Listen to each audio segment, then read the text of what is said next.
القران ادفع بالتي هي احسن فاذا الذي بينك وبينه عداوه، مش كويس. صله رحم، كويس. هيبقى كان ولي حميم. معنى كده ان لو في موده وفي اهتمام مع الوقت لازم الشخص اللي قدامي ده هيتغير. لا ومن خلال ردك يا استاذ حسام، من خلال ردك واضح ان كل حاجه من خلال الشخص، يعني هي اللي قادره تعمل الامور دي كلها. استاذن حضرتك ان احنا نشوف التقرير اللي بيتكلم على لغه التواصل ما بين الزوج والزوجه وليه اللغه دي بعيده. تعالوا بينا نشوف التقرير وبعد التقرير نتواصل معكم ان شاء الله.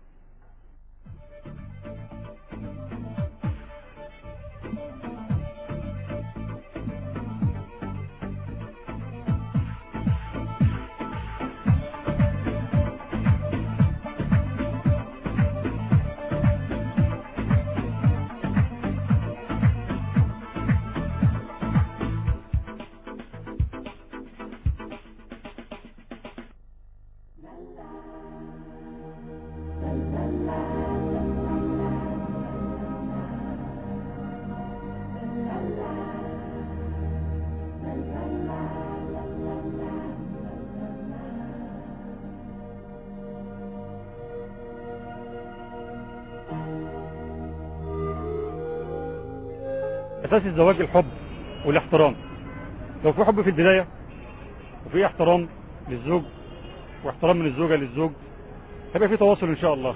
في خرز زوجي في الغالب. يعني ليه بقى؟ اولا يعني لو بصينا مقارنه بين دلوقتي وبين زمان مش هنلاقي زمان مثلا كان في الحجم الرهيب من القنوات والدش والحاجات اللي زي كده، واخد بال حضرتك؟ دي بتعمل حتى تاثير على عموما العلاقات الاسريه. ما فيش اللمه بتاعت زمان يعني، واخد بال حضرتك؟ بالنسبه للازواج طبعا بلاقي الزوج مش مضطر يشتغل شغله واثنين وبتاع وجاي منهك مش طايق نفسه، يا دوبك عايز يرتاح ويقعد يتفرج على التلفزيون. ده اللي بيسبب خرس يعني زوجي. يعني هو لازم يبقى فيه تراحم وود، وده يعني الدين بيحسنا على النقطه ديت، ان في لازم ان في تراحم وترابط ما بين الاسره. وموضوع ان في ناس يعني بعض الازواج بتتخيل ان هو طالما ارتبط بانسانه او مثلا تزوجها بيحس ان هو مثلا هو الامر الناهي، لكن في بعض الاحيان ما تبقاش هو موضوع الامر الناهي دلوقتي ما عادش موجوده.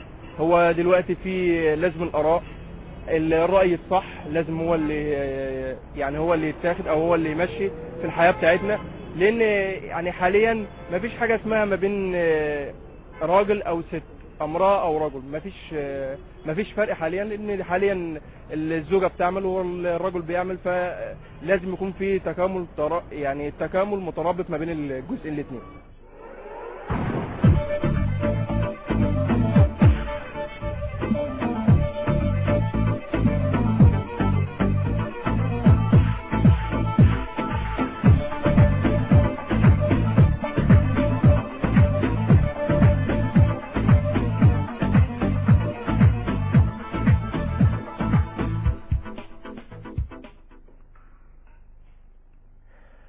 شفنا التقرير وسمعنا الآراء. البعض قال الحب والاحترام، وقال ضيف برضه في التقرير قال ما فيش فرق ما بين الراجل والست دلوقتي، الاثنين بيشتغلوا والاثنين بيصرفوا. بالإضافة أن أحدهم قال إن في خرز زوجي السبب فيه هو كثرة القنوات الفضائية.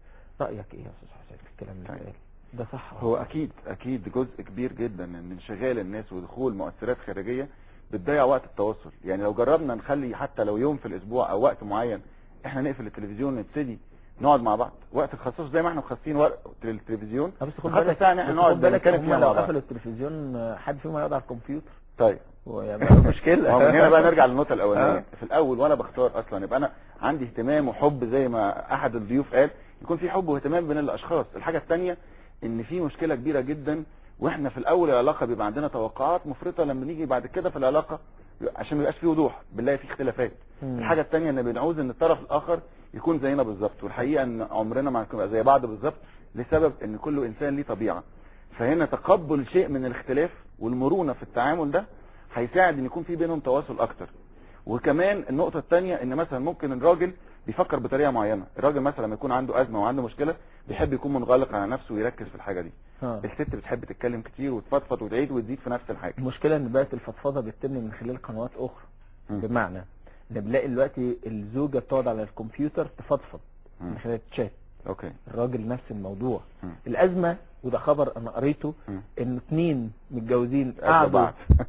كل واحد يعبر عن الزعل اللي جواه وبقى حصل لهم حاله من الود والترابط، حبوا يقابلوا بعض هو في الصين بالمناسبه، طلع انها مراته وده جوزها، وحصلت في الدوله العربيه برضه. فكانت صدمه بالنسبه لنا. فهي دي المشكله. احنا دلوقتي بقى في طرق ثانيه، اذا كان الاصدقاء، اذا كانت الاهل، اذا كان الكمبيوتر والشات. فدلوقتي جميل. احنا عايزين نرجع اللغه بيننا وبين بعض. انت قلت اختيار الوقت المناسب، دي حاجه.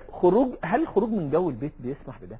اكيد ان انا اصنع مناخ للتواصل كويس زي ما كنا بنتكلم في الاول ما كملناش، ان انا اصنع مناخ مهيئ للتواصل دوت، ان انا اعمل مود كويس، ان حتى مثلا الست مستنيه ان اليوم دوت مثلا هنقعد فيه شويه مع بعض، ابقى انا مجهزه القعده او نخرج في مكان معين احنا ممكن نلاقي فيه متعه من وقت للتاني اكثر روتين. الحاجه الثانيه احنا قلنا في الاول ان هو يقول لها انا مش فاهماني، تبتدي هي كمان تطور من ثقافتها عشان تقدر تجاري زوجها. لو هو بيتعامل مع الحياه بره وهي ما بتطورش وعندها نفس المواضيع، طيب هو نتخيل انه زوج رجع من بره بيتكلم مع مراته ايه الاخبار، طب ازيكم عاملين ايه كذا كذا، وهي ما عندهاش كلام، طب هيجي منين الحوار؟ لو هي ابتدت تطلع وتبقى عندها ثقافه تبتدي تشاركه في الاهتمام بتاعته، مجرد ابداء الاهتمام ده احيانا الطرف الاخر ما بيبقاش عايز اكتر من كده. لما بتدي الاهتمام بيبتدي هو كمان يطلع. يعني الفكره بمنتهى البساطه انت ممكن تدير حوار رائع جدا وانت بتتكلم باقل الكلام، فقط انك تشجع الطرف الاخر ان هو يتكلم. الحاجه الثانيه لو عجبك حاجه في الطرف الاخر زوجك او زوجتك، انت محتاج حاجه بسيطه جدا انك تقدره عليها وهو يزود لك منها، بدل ما تطلب الحاجه دي لا هو ما يعملها انت بس قدره وبين له اعجابك عن الحاجه دي. تمام. ساعتها هتلاقي ان هو كمان بيبادلك نفس الحاجه دي وهيلاقيه يزود منها عشان ياخد نفس الفيدباك. نستقبل التليفون معانا. اوكي. معانا مدام وفاء. مدام وفاء. السلام عليكم. وعليكم السلام. تمام. لو سمحت كنت عايزه اشارك في الحلقه. اتفضلي. انا مفيش اي صله حوار ولا تواصل بيني وبين جوزي. ليه؟ انا دايما بحاول اتكلم معاه بشكل هادي ولو في اي مشكله بحاول احلها بيني وبينه، بس هو ما بيحبش كده، هو بيحب يدخل طرف ثالث في الموضوع بينك وبينه. في اي مشكله. حتى مين لو الطرف الثالث غالبا؟ اي حد، يعني ممكن يكون حد صاحبه، حد قريبه، اي حد، مش مهم مين الحد ده. كويس. فطبعا دي حاجه بتضايقني لان كده اسرار بتطلع بره وبتبتدي تتنقل من مكان لمكان وتحصل المشكله الصغيره بتكبر. حاولت اتفاهم معاه ان الموضوع دوت غلط وهيأثر على حياه ولادنا بعد كده، بس هو بيتخيل ان انا بقول له كده عشان انا ببقى غلطانه ومش عايزه حد يعرف الغلط بتاعي. تمام. بتكلم معاه واقول له طب قول لي الغلط وانا مش هعمله تاني، ما بيلاقيش حاجه لان هو بيتوهم حاجات وبناء عليه بيبتدي يعمل مشاكل. حضرتك مش عارفه تتعاملي معاه. مش عارفه اتعامل معاه ازاي. في اي سؤال؟ لا. طيب مدام وفاء انتوا بقالكم قد ايه متجوزين؟ 14 سنه. في خلال ال 14 سنه المشكله مستمره. هو نفس الاسلوب بتاعه، طول ال 14 سنه لازم يدخل طرف تاني. تمام. الطرف الثالث غالبا بيبقى لصالح مين؟ والله هم الناس بيبقوا يعني حياديين، مش عايزين يقولوا في حد غلطان، لان هو طبعا لما الناس بتسمع المشاكل مفيش مشكله معينه بتتمسك، هو كلام عادي وكلام يعني مش مشكله جامده الناس ممكن تتدخل فيها. تمام. فخلاص يا جماعه استحملوا بعض وعيشوا على جميل. خاطر ولاد. هل هو سامع انك انت بتكلمينا دلوقتي؟ لا ما يعرفش. طيب أوكي. بشكرك جدا يا مدام وفاء، واحنا دلوقتي عايزين نرد على مدام وفاء. جميل. الوقت كمان خلاص انتهى، ففي عجاله. اوكي. اه هي بمنتهى البساطه هي دلوقتي هو بيتبع نفس الطريقه عشان عايز يوصل لشعور معين او لاحساس معين. تمام. كل سلوك الانسان بيعمله هو بيقصد بيه ان هو يوصل لحاله معينه. لو انا فهمت هو عايز يوصل لايه بالظبط، هو عايز منها هي حاجه معينه اللي هي ان هي تقر او تفهمه بشكل معين. الفكره ان محدش فينا ضد الاتصال. كل كل البشر مخلوق، يعني الانسان اجتماعي اساسا بطبيعته. تمام. محتاج ان هو يتواصل، بس الفكره طول ما هو مش لاقي النتيجه اللي هو عايز يحصل عليها. مثلا هنقول ان زوج عصبي او زوج مثلا بيلجأ لاصحابه، بيرجع اصحابه عشان هم بيدوا له نوع من الاهتمام، بيدوا له كذا بيدوا له كذا. عصبي عشان هي مش مدياله التقدير، مش مدياله ايه وضعه او كذا. لو اديت له الكلام ده هينتهي. نفس القصه هنا، لو هي هنا ابتدت تشوف ايه الغرض من اللي هو بيدخل حد تاني، غرض ان هم يحسسوه ان هو رايه مثلا مقبول وان هي كذا. لو هي ابتدت تتهاوت شويه في النقطه دي وتوصل لمنطقه وسط وتشوف الجزء اللي هو بيتجاوب معاه ويحس ان هي فاهماه اكتر او اديت له الحاجه دي، مش هيحتاج ان هو يلجأ بره.